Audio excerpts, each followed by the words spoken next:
Last कक्षा में एक इलेक्ट्रॉन रहता है, तो वो या तो इलेक्ट्रॉन 2 करना चाहेगा या फिर इलेक्ट्रॉन 0 करना चाहेगा, या तो किसी को इलेक्ट्रॉन देगा या किसी को इससे इलेक्ट्रॉन लेगा। अगर ऐसा हो जाएगा तब वो डीएक्टिव हो जाएगा, कि एकदम शांति से बैठ जाएगा कि कॉर्नर पे जहां जगह मिलेगा वहां पे। लेकिन यहाँ पे उसको इलेक्ट्रॉन नहीं मिलेगा तो क्या होगा, वो वाइब्रेट होकर बाहर निकलने का कोशिश करेगा। जब इलेक्ट्रोड मैन्युफैक्चरिंग करते हैं तो इलेक्ट्रोड में रहता है फ्लक्स, उसमें रहता है सेल्यूलोज, बहुत सारे सेल्यूलोज, बहुत सारे पोटेशियम, वो करके ऐसा करके फ्लक्स में बहुत सारे मेटल पार्टिकल डाले जाते हैं और स्टेबिलाईजर भी कुछ कुछ डाले जाते हैं। तो हाइड्रोजन क्या करेगा, वो फ्लक्स के अंदर घुसेगा तो उसको तुरंत उसको इलेक्ट्रोड मिल जाएगा। इसके लिए क्या करेगा, वो हाइड्रोजन उसमें ज्यादातर रहने का कोशिश करेगा फ्लक्स के अंदर। ओके, ये हो गया बात फ्लक्स की। ये इलेक्ट्रोड के बाहर पे फ्लक्स भी जो रहता है उसमें हाइड्रोजन बैठ गया।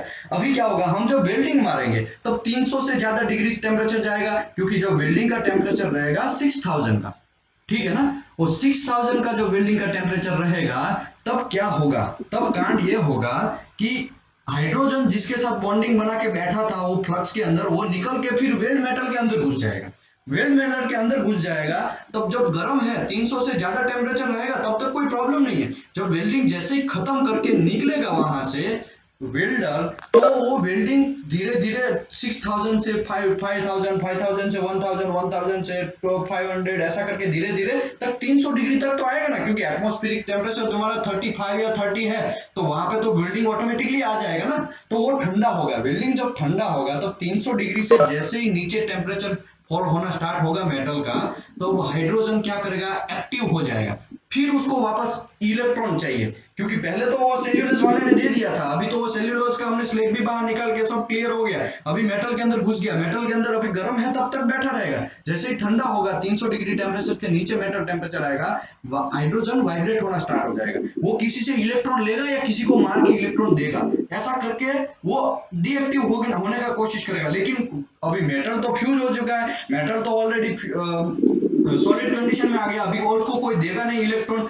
तो क्या होगा, वो जबरदस्ती ही बाहर एयर में घुसने का ट्राई करेगा, एयर में एटमॉस्फेयर में निकलने का ट्राई करेगा, ताकि उसको ऑक्सीजन जो है वो इलेक्ट्रॉन दे दे, ऑक्सीजन से वो इलेक्ट्रॉन ले ले तो H2O बना दे। मतलब हाइड्रोजन है वो किधर से भी इलेक्ट्रॉन लेने के लिए वो बाहर फोर्स से निकलने का ट्राई करेगा। तो जहां वीक बॉन्ड कहां रहेगा, तो वीक बॉन्ड जो है हमारा हीट अफेक्टेड जोन है, वहां पे वीक बॉन्ड रहेगा, तो वो वीक बॉन्ड से वो निकलने का कोशिश करेगा। तो वो जैसे ही जहां से निकलेगा उसके पीछे पीछे वो क्रैक छोड़ता जाएगा। तो हाइड्रोजन क्रैक को जनरली टॉय क्रैक भी बोलते हैं, रूट क्रैक भी, अंडरबीड क्रैक, मतलब एक जो वेल्डिंग मारा उसके नीचे जो आता है उसको अंडरबीड क्रैक भी बोलते हैं। फिर उसका दूसरा भी नाम है HIC, hydrogen induced cold crack, उसको ये भी बोला जाता है। तो उसका रीजन क्या है, उसके 4 रीजन है। हाइड्रोजन क्रैक आने का 4 रीजन है, मैं चारों रीजन ऑलरेडी हर सेशन में बोलता हूँ, इस सेशन में भी बोल देता हूँ थोड़ा। देखो 100 ग्राम में अगर आपने मैन्युफैक्चरिंग किया, उस टाइम पे 15 ml से ज्यादा हाइड्रोजन अंदर बैठ गया, तब भी कांड हो सकता है, प्रॉब्लम हो सकता है। तो ऐसा नहीं है कि खाली मैन्युफैक्चरिंग के टाइम, जब आप ऑन जॉब पे लाए, आपने ऑर्डर दिया, आपके कंपनी में आ गया, एलएनटी एग्जांपल के तौर पे ऐसा से एलएनटी में आ गया, एलएनटी में उसको वो इलेक्ट्रोड को खुला हवा एयर में छोड़ दिया, तब भी उसमें हाइड्रोजन बैठने का चांसेस बढ़ जाता है, क्योंकि बाहर का एटमॉस्फेरिक उसके इफेक्ट करेगा, उसमें ह्यूमिडिटी जाएगा, ह्यूमिडिटी ज्यादा रहेगा तब भी प्रॉब्लम करेगा।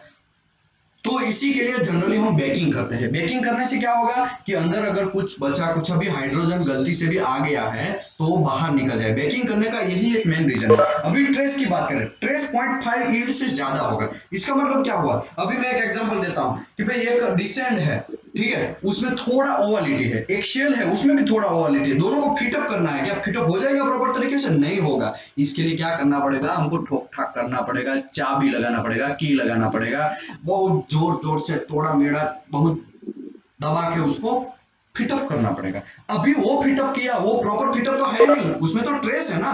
एक्चुअली तो प्रॉपर फिटअप किसको बोलेंगे, तुरंत सटाक से एक दूसरे का फेस टू फेस मिल जाए और एकदम रूट गैप बन जाए, उसके हिसाब से फिटअप हो गया, कोई हमको ज्यादा जुगाड़ नहीं पड़ना पड़ा, उसको बोलते हैं प्रॉपर फिटअप। लेकिन यहाँ पे हमको ठोक ठाक करना पड़ा, जहां ओवलिटी ज्यादा था वहां पे हमको दबाना पड़ा।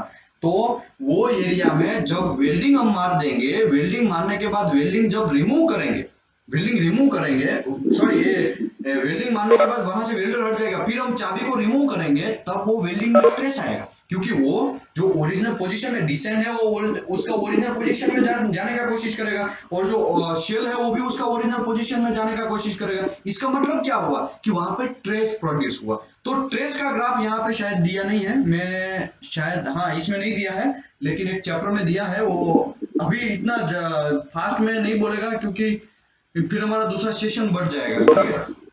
मैं इतना कहना चाहेगा ट्रेस का मतलब क्या हुआ। सबसे पहले आपका मेटल, एक लकड़ी है, एक लकड़ी को आप बैंड करेंगे धीरे धीरे, आप स्लो पोजीशन समझिए, धीरे धीरे आप बैंड कर रहे हैं, बैंड कर रहे हैं, बैंड कर रहे हैं। एक टाइम ऐसे आएगा कि लकड़ी में आवाज आएगा। अब देखिए वो उसके अंदर से जो बॉन्ड है, उसका जो एकदम स्ट्रक्चर है, वो धीरे धीरे जहां पे बैंड पोर्शन ज्यादा है, जहां कंप्रेशन स्ट्रेस ज्यादा लगा, वहां से वो आवाज करना स्टार्ट होगा। अब टूटेगा, वो टूटेगा, लेकिन वो एकदम चीज फटाक से नहीं टूटेगा, वो धीरे धीरे उसका आवाज आएगा। उसको बोलते हैं, जब जैसे ही टूटने का कोशिश किया उसको बोलते हैं yield, sorry elastic, elastic limit बोलते हैं उसको, ठीक है। फिर धीरे धीरे हम दबाना स्टार्ट किया, अभी वो लकड़ी टूटेगा नहीं, आवाज आना स्टार्ट ही रहेगा, और भी उसमें बॉन्ड टूटते जाएंगे, बॉन्ड टूटते जाएंगे। एक टाइम ऐसा आएगा कि अगर हम थोड़ा और जो लगाएंगे तो लकड़ी दो पार्ट हो जाएंगे। तो वो जो दो पार्ट होने का टाइम आया, उससे पहले जैसे लकड़ी अभी टूटने की लास्ट कगार में आ गया, वो पॉइंट को बोलते हैं यील्ड पॉइंट, ठीक है। अगर मेटल को ऐसे समझने में मैं मेटल को भी समझा सकता हूं, लेकिन फिर आप कंफ्यूज हो जाए। मेरा कहने का, कम्युनिकेशन करने का मतलब एक ही है कि यील्ड पॉइंट किसको बोलते हैं, उसको यील्ड स्ट्रेस बोलते हैं। वहां पे जो ट्रेस प्रोड्यूस हुआ लास्ट पॉइंट में, उसको यील्ड स्ट्रेस, तो यील्ड स्ट्रेस 0.5 से ज्यादा होगा, उस टाइम पे क्या होगा, वहां पे वीक बॉन्ड होगा, वीक बॉन्ड होगा तो वहां से हाइड्रोजन तुरंत उसको फाड़ देगा, वहां से वो चीर के बाहर निकल जाएगा। अगर हाइड्रोजन है तो, नहीं है तो कोई प्रॉब्लम नहीं है, अगर वहां पे रह गया है हाइड्रोजन तो वहां से वो चीर के निकल जाएगा, और चीर के निकला तो आपको पता है हाइड्रोजन क्रैक आएगा, उसको बोलते हैं हाइड्रोजन क्रैक। ये दूसरा रीजन हो गया। तीसरा रीजन, टेम्परेचर 300 से नीचे हुआ, उस टाइम पे हाइड्रोजन एक्टिव हो जाएगा, वो उसका टेंडेंसी है। क्रोमियम है वो 400 से 800 डिग्री में एक्टिव हो जाएगा, वो इसका टेंडेंसी है। हीलियम है वो 3000 से अप वो एक्टिव हो जाएगा, वो उसका टेंडेंसी है, ठीक है। वो सबका अपना अपना, जो भी carbon magnesium Mollem, carbon nitrogen oxygen, सबका अपना अपना टेंडेंसी है एक्टिव होने का, डीएक्टिव होने का, सबका, ठीक है। उसमें हाइड्रोजन का 300 है, तो उसकी वजह से 300 से नीचे टेम्परेचर में जनरली हाइड्रोजन क्रैक आता है। हाइड्रोजन क्रैक कब आता है, वेल्डिंग मार के खत्म होकर वेल्डर तुरंत निकलता है बाहर, फिर जैसे टेम्परेचर 300 आएगा तो उस टाइम पे हाइड्रोजन एक्टिव होके वो बाहर निकलने का कोशिश करेगा, जो भी अभी मैं पहले समझा चुका हूं।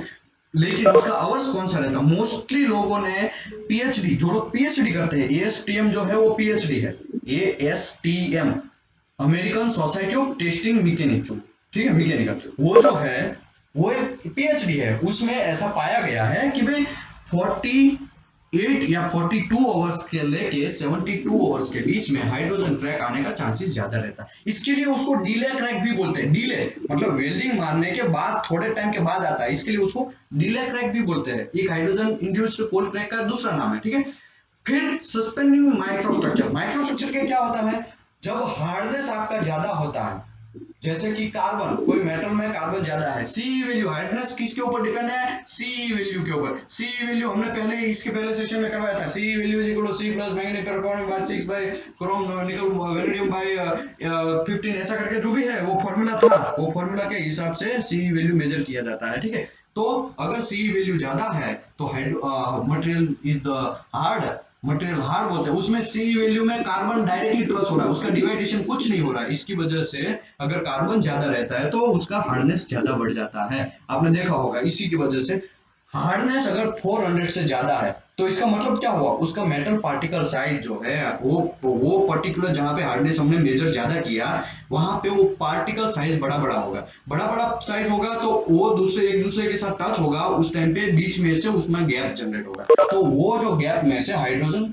एकदम इजीली स्कैप होने का चांसेस है, इसके लिए वहां से हाइड्रोजन बाहर निकल जाएगा। लेकिन हाइड्रोजन तो बाहर निकलेगा ही, ठीक है। ये चारों रीजन में से हाइड्रोजन का फंडा यही है कि वो एटमॉस्फेयर में जाएगा, ठीक है। तो जहां से वो निकलेगा उसके पीछे पीछे जहां से निकलता जाएगा उसके पीछे पीछे वो क्रैक करता जाएगा, तो उसी को बोलते हैं hydrogen crack. Hydrogen chloride remove करने के लिए क्या करना चाहिए, पहला रीजन क्या है, 15 ml से ज्यादा, इसका मतलब हमको बेकिंग करना चाहिए, हमको हाइड्रोजन वो जो फ्लक्स में जो हाइड्रोजन ज्यादा रहता है वही निकाल देंगे तो वो क्रैक आने का चांसेस ज्यादा कम रहता है। ठीक है, स्ट्रेस ट्रेस हम अच्छी तरह से बराबर फिटअप करेंगे, तभी इसी के लिए क्वालिटी वाले जनरली ऐसा बोलते हैं कि ठोक ठाक मत करो, चाबी मत लगाओ, hammering pinning is the prohibited. ठीक है, पिनिंग नहीं करना चाहिए, वो सब चीजें, तो वो भी एक रीजन है। टेम्परेचर 300 से बिलो होने का मतलब है इसके वजह से हम क्या करते हैं, प्री हीटिंग करते हैं कि slow down of cooling rate, धीरे धीरे कूलिंग हो, और हम पोस्ट वेल्डिंग ट्रीटमेंट या फिर पोस्ट हीटिंग करते हैं। उसका मतलब क्या हुआ कि जैसे ही हम वेल्डिंग खत्म किया उसके बाद तुरंत हम पोस्ट हीटिंग स्टार्ट कर देते हैं या पोस्ट वेल्डिंग ट्रीटमेंट स्टार्ट करते हैं। उसका मतलब कि भाई हाइड्रोजन को इनफ टाइम मिल जाए बाहर निकलने का, समझ रहे ना, पोस्ट हीटिंग करने का मतलब ही यही है कि भाई हाइड्रोजन को धीरे धीरे वो बाहर निकलने का टाइम मिल जाए, ट्रेस भी थोड़ा बहुत कम हो जाएगा उससे, तो वो भी एक बचाने का एक रीजन है। हार्डनेस अगर हम क्या क्या करेंगे, तो हम एक ही साथ में एक ही जगह पे ज्यादा हीटिंग नहीं करना चाहिए, एक ही जगह पे एक फ्लेम डायरेक्ट वेल्डिंग मेटल के ऊपर या फिर flame direct heat affected zone पे ऊपर हम फ्लेम मारेंगे तो वहां पे कार्बन भी इफेक्ट करेगा और वहां पे मटेरियल एकदम से हार्ड होने का चांसेस है। इसके लिए हम दूसरा भी कर सकते हैं कि हम मटेरियल ही ऐसा सिलेक्ट करें जिसमें हार्डनेस कम हो, जिसमें हार्डनेस क्रैक आने का चांसेस कम रहता है, तो वो सब रीजन रहता है। ठीक है, थैंक यू वेरी मच, ये अभी मैं समझाया, अभी हमारा एक्चुअली ये टॉपिक नहीं है आज का, लेकिन ये जस्ट आपने बोला इसके लिए थोड़ा समझा दिया।